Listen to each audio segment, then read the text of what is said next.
स्वागत है दोस्तों आप लोगों का आपके अपने YouTube चैनल हिंदी मंथन पर। मैं रणजय सिंह आप लोगों का तहे दिल से स्वागत, अभिनंदन और वंदन करता हूं। आज हम लोग संत कवियों की श्रेणी में रैदास जी के विषय में विस्तार से पढ़ेंगे। ध्यान रहे, रैदास और रविदास दोनों एक ही व्यक्ति हैं। दिमाग में आप भ्रांति ना पाल के रखें कि दोनों अलग अलग लोग हैं। दोनों अलग नहीं है। रैदास और रविदास दोनों एक ही व्यक्ति हैं। ठीक है, आइए हम लोग रविदास जी के विषय में विस्तार से पढ़ते हैं। पहले ही हम आपका ये कंफ्यूजन जो है उसे दूर करना चाहेंगे। रैदास और रविदास, रविदास ये दोनों एक ही हैं भैया, दोनों एक ही हैं। ठीक है, जो रैदास जी हैं, रैदास जी का जन्म 14वीं शताब्दी में हुआ था। 14वीं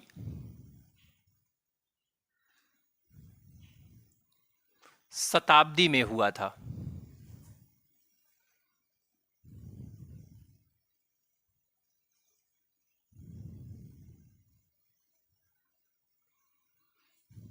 जन्मस्थान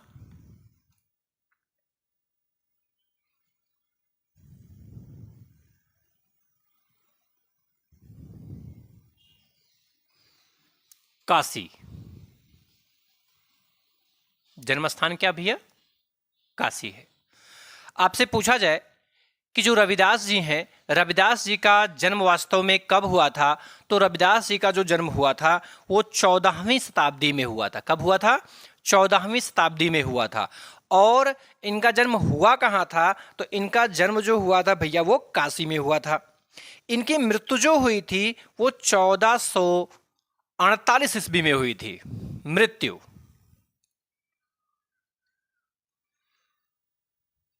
कब हुई थी भैया?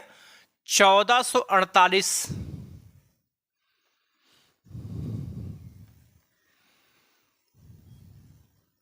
1448 ईस्वी में हुई थी।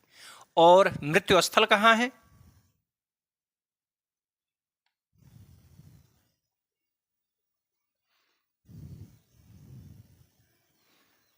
मृत्यु स्थल अर्थात इनकी मृत्यु कहाँ हुई थी? तो भैया इनकी मृत्यु काशी में जो गंगा घाट है वही गंगा घाट पर हुआ था। काशी के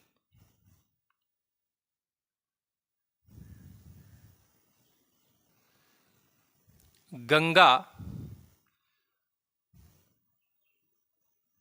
घाट पर, काशी के गंगा घाट पर हुआ था। ठीक है, यानी आपसे कोई पूछे कि जो ये रैदास जी हैं, रैदास जी का जन्म कब हुआ था, तो इनका जन्म हुआ था 14वीं शताब्दी में। इनका जन्म कहाँ हुआ था? तो इनका जन्म काशी में हुआ था।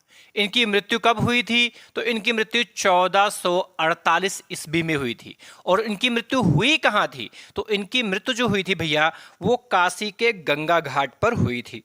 इनके गुरु का नाम, गुरु, तो इनके गुरु का नाम भैया रामानंद है। क्या? रामानंद। ये रामानंद के शिष्य थे। ये रामानंद के शिष्य थे। अच्छा, एक बात और, रैदास जी के विषय में, रैदास जी के विषय में दो महान लोग, जैसे कि आपने सुना होगा खूब अच्छे से इनके विषय में, एक तो धन्ना और एक मीराबाई। ये धन्ना और मीराबाई दो ऐसे इनके प्रिय शिष्य श्रेणी में थे जो रैदास जी के विषय में अपने पदों में इनकी चर्चा की है। कौन कौन लोग? धन्ना व मीराबाई ने, मीराबाई ने अपने पदों में, अपने पदों में रैदास जी की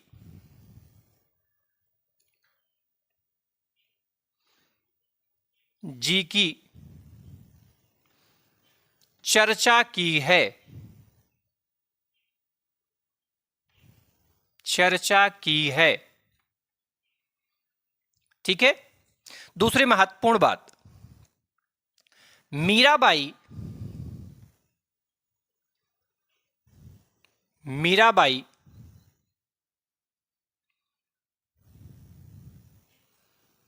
मीराबाई के गुरु, के गुरु रैदास ही माने जाते हैं, रैदास ही माने जाते हैं।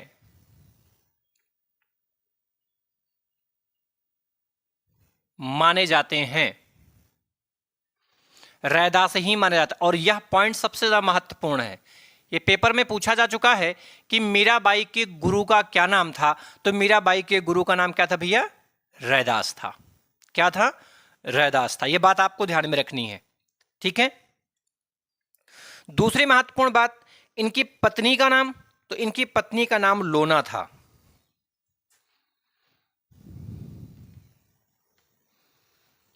पत्नी लोना, क्या नाम था भैया? लोना। दूसरी महत्वपूर्ण बात, ये किसके समकालीन थे? समकालीन शासक,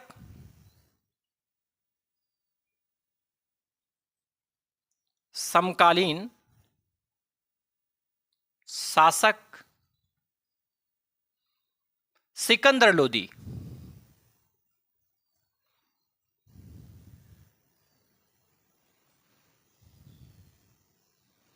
सिकंदर लोदी। ध्यान रहे, अभी तक मैंने आपको 3 संत कवियों के विषय में पढ़ाया। एक रामानंद, एक कबीरदास, और एक हम लोग पढ़ किनके विषय में रहे हैं भैया? रैदास जी के विषय में पढ़ रहे हैं। ये तीन के तीनों लोग किसके समकालीन हैं? सिकंदर लोदी के समकालीन हैं। रामानंद भी सिकंदर लोदी के ही समकालीन थे, कबीरदास भी सिकंदर लोदी के ही समकालीन थे, और रैदास भी सिकंदर लोदी के समकालीन थे। यह प्रश्न बहुत महत्वपूर्ण हो जाता है। ये कई बार की परीक्षाओं में पूछ लिया गया है कि कौन सा कवि किस शासक के समकालीन रहा। तो ये समकालीन शासकों का नाम आपको जरूर ध्यान में रखना है। ये इंपॉर्टेंट चीजें हैं, और जिस पर मैं मोस्ट बता रहा हूं आपको वो ध्यान में रखना है। वो चीजें आपको ध्यान में रखनी, वो वहां से प्रश्न आपके बनने के चांसेस बहुत ज्यादा रहेंगे। ठीक है, बात समझ पा रहे हैं? तो यहां तक की बात आपके समझ में आई कि जो रैदास जी हैं, रैदास जी का जन्म कब हुआ था? तो 14वीं शताब्दी में हुआ था। कब हुआ था भैया?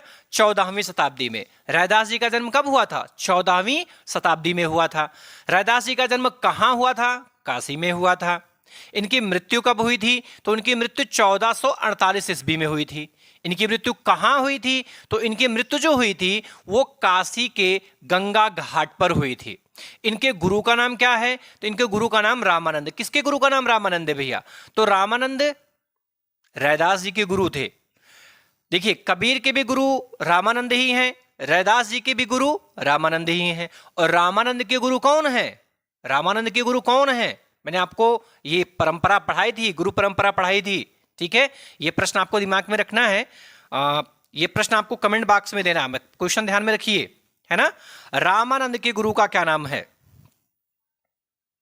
रामानंद के गुरु का क्या नाम था? इस प्रश्न का जवाब मुझे कमेंट बॉक्स में चाहिए। ठीक है, आप सभी लोग बताएंगे कि रामानंद के गुरु का क्या नाम था। रामानंद के गुरु का नाम क्या था? ठीक है, यदि आपने मेरी क्लासें लगातार देखी हैं, ध्यानपूर्वक देखी है, तो मैंने संत गुरु परंपरा को खूब विस्तार से आपको बताया है। ठीक है, मैंने आपको खूब अच्छे से बताया रामानंद के गुरु कौन है, राघवानंद के गुरु कौन है ना। रामानुजाचार्य जी के विषय में भी मैंने आपको बताया। तो मैंने गुरु परंपरा आपको पढ़ाई है। आप यदि गुरु परंपरा को पलटेंगे, ध्यान से देखने की कोशिश करेंगे, तो मैंने इसके विषय में चर्चा कर रखी है। आपको जवाब क्या देना है कि रामानंद के गुरु का क्या नाम है। ठीक है, जैसे आपको पता, मैंने दो संत कवियों के विषय में बताया, कबीर के विषय में बताया और रैदास जी के विषय में। तो रैदास और कबीर ये दोनों के दोनों जो शिष्य हैं वो किसके शिष्य हैं? रामानंद के। किंतु आपको अभी क्या बताना है, रामानंद के गुरु कौन थे। ठीक है, रामानंद के गुरु कौन थे, यह प्रश्न आप कहां देंगे, हमें कमेंट बॉक्स में बताएंगे। ठीक है, बात समझ में आ रही है? हाँ, चलिए आगे देखते हैं। एक और महत्वपूर्ण बात भैया आप ध्यान में रखें कि ये जो रैदास जी हैं, रैदास जी की जो रचनाएं रहीं, इनकी रचनाओं का वर्णन गुरु ग्रंथ साहिब में मिलता है। किसमें मिलता भैया? गुरु ग्रंथ साहिब में मिलता है। इनके तकरीबन 40 पदों की रचना गुरु ग्रंथ साहिब के अंतर्गत देखने के लिए मिलती है। अच्छा, इनके जो फुटकल पद थे, रैदास जी के जो फुटकल पद थे, उन फुटकल पदों की चर्चा संत बानी में की गई है। किसमें की गई भैया? संत बानी में की गई है। कहां की गई है? संत बानी में। यह बात भी आपको ध्यान में रखनी है। ठीक है,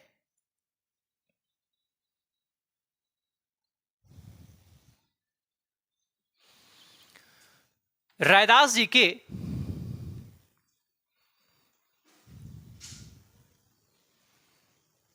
रैदास जी के 40 पदों की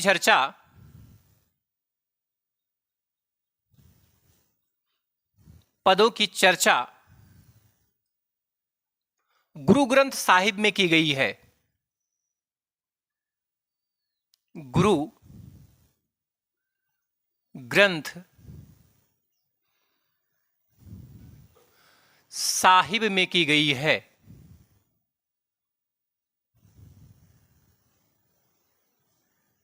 की गई है। की गई है। ठीक है, दूसरी महत्वपूर्ण बात भैया, दूसरी महत्वपूर्ण बात ध्यान में रखिएगा कि इनके फुटकल पद कहां मिलते हैं। तो संत बानी में रविदास जी के फुटकल पदों की चर्चा संत बानी में की गई है। रैदास जी के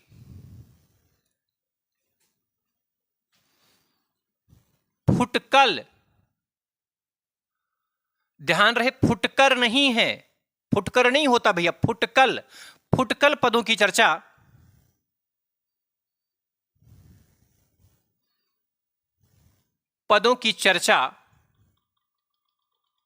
चर्चा संत बानी में की गई है।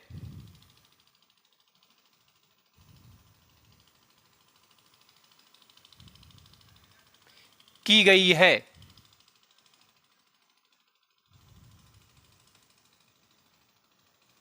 संत बानी में की गई है। किसमें की गई भैया? संत बानी में की गई है।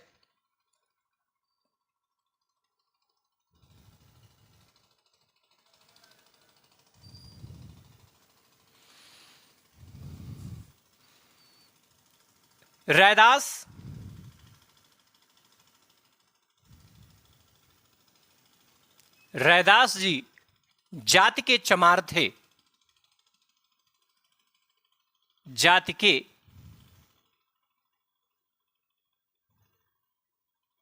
चमार थे।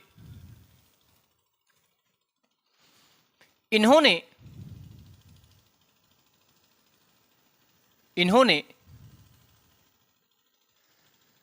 स्वयं के विषय में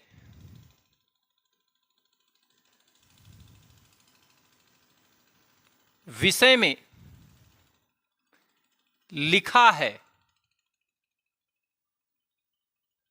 स्वयं के विषय में लिखा है। स्वयं के विषय में लिखा है। का रैदास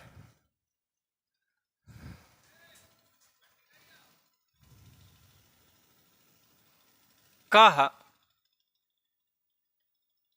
रैदास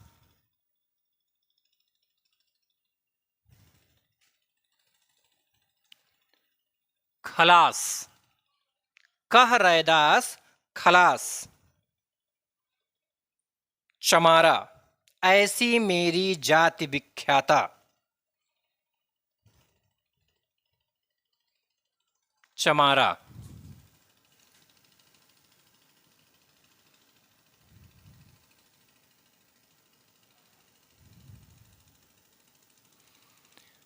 ऐसी मेरी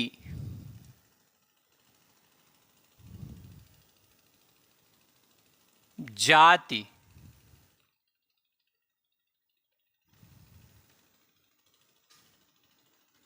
ऐसी मेरी जाति विख्यात चमारा।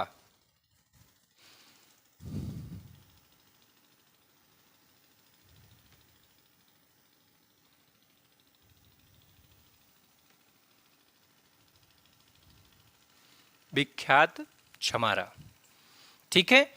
कह रैदास खलाश चमारा, ऐसी मेरी जात विख्यात चमारा।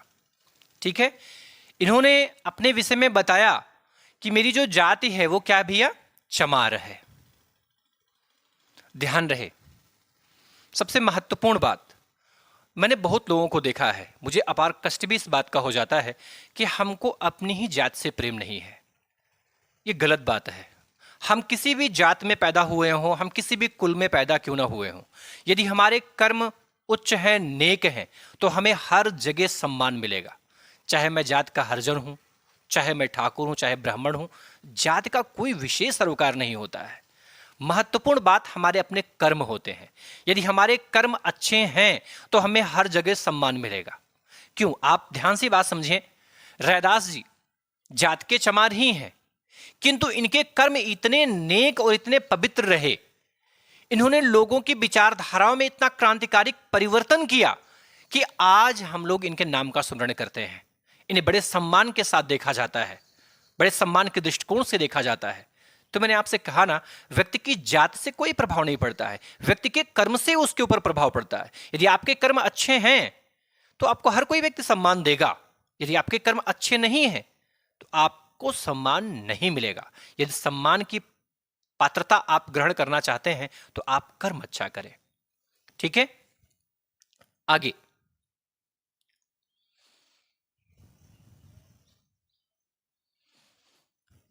प्रमुख पंक्तियां, प्रमुख पंक्तियां।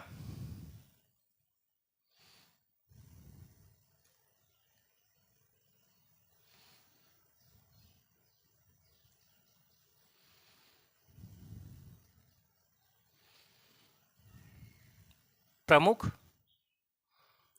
पंक्तियां।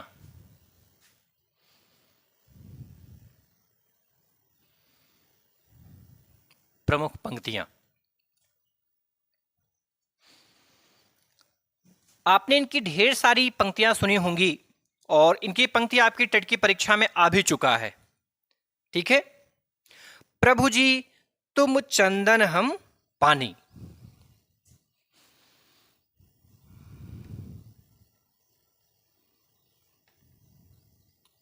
प्रभु जी तुम चंदन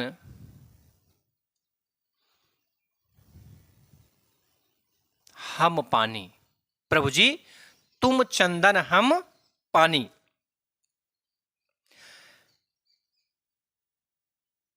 जाकी अंग अंग वास समानी।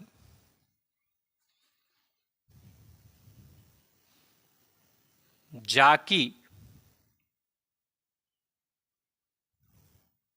अंग अंग वास समानी।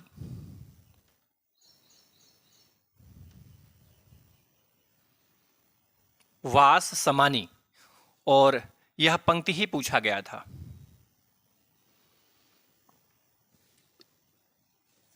इनकी जो अधिकांश पंक्तियां, उसमें एक शब्द देखने के लिए कॉमन रूप में मिलेगा आपको।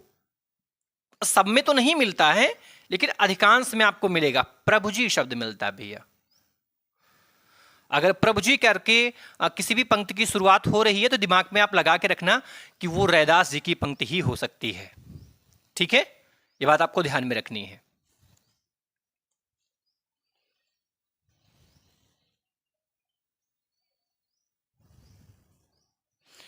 प्रभु जी तुम दीपक हम बाती। प्रभु जी, प्रभु जी तुम दीपक हम बाती। प्रभु जी तुम दीपक हम बाती। जाकी ज्योति बरय दिन राती। जाकी ज्योति, जाकी ज्योति बरय दिन राती। दिन राती। देख रहे हैं भैया, तो इसमें प्रभु जी शब्द आपको कॉमन रूप में मिल रहा है। प्रभु जी शब्द आपको कॉमन रूप में मिल रहा है। बात समझ में आ रही है आपके भैया? अब और भी एक पंक्ति लिख लें।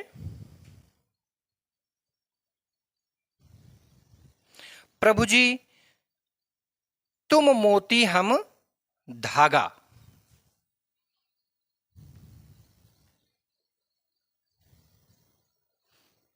प्रभु जी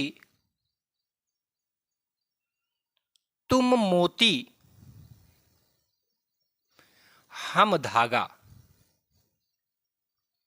हम धागा। प्रभु जी तुम मोती हम धागा।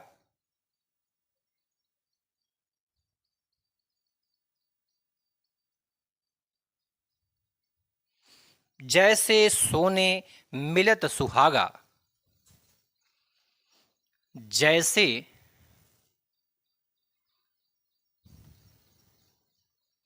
सोने मिलत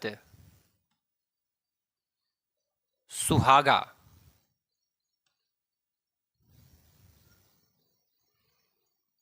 मिलत सुहागा। ठीक है, तो ये सभी पंक्तियां किसकी भैया? तो ये सभी पंक्तियां रैदास जी की हैं। किसकी भैया? रैदास जी की हैं। ठीक है, बात समझ में आई? यानी आपसे पूछा जाए कि रैदास जी के पदों का संग्रह कहां मिलता है, तो गुरु ग्रंथ साहिब में मिलता है। गुरु ग्रंथ साहिब में मिलता है। तो गुरु ग्रंथ साहिब में रैदास जी के कुल कितने पद मिलते हैं? तो रैदास जी के कुल भैया 40 पद मिलते हैं। आपसे फिर पूछा जाए कि रैदास जी के फुटकल पद जो हैं, उन फुटकल पदों की चर्चा कहां की गई है?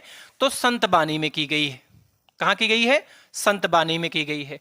रैदास जी किस जाति के थे? तो रैदास जी चमार जाति के थे और उन्हें खुद स्वीकारा है। ठीक है, आपसे फिर पूछा जाए कि प्रभु जी तुम चंदन हम पानी, जाकी अंग अंग वास समानी। यह पंक्ति किसकी है? तो यह पंक्ति रैदास जी की है। प्रभु जी तुम दीपक हम बाती किसकी पंक्ति है? रैदास जी की है। प्रभु जी तुम मोती हम धागा पंक्ति किसकी है? तो रैदास जी की पंक्ति है। ठीक है, आई होप आपको यहां तक की सारी बातें समझ में आ गई होंगी। यदि कहीं किसी प्रकार का कोई संदेह होगा तो आप कमेंट बॉक्स में अपना प्रश्न रख सकते हैं। आज के लिए यहीं पर मैं अपनी वाणी को विराम देना चाहूँगा और शेष अगले संत कवि के विषय में हम लोग अगली क्लास में पढ़ेंगे। तब तक के लिए धन्यवाद।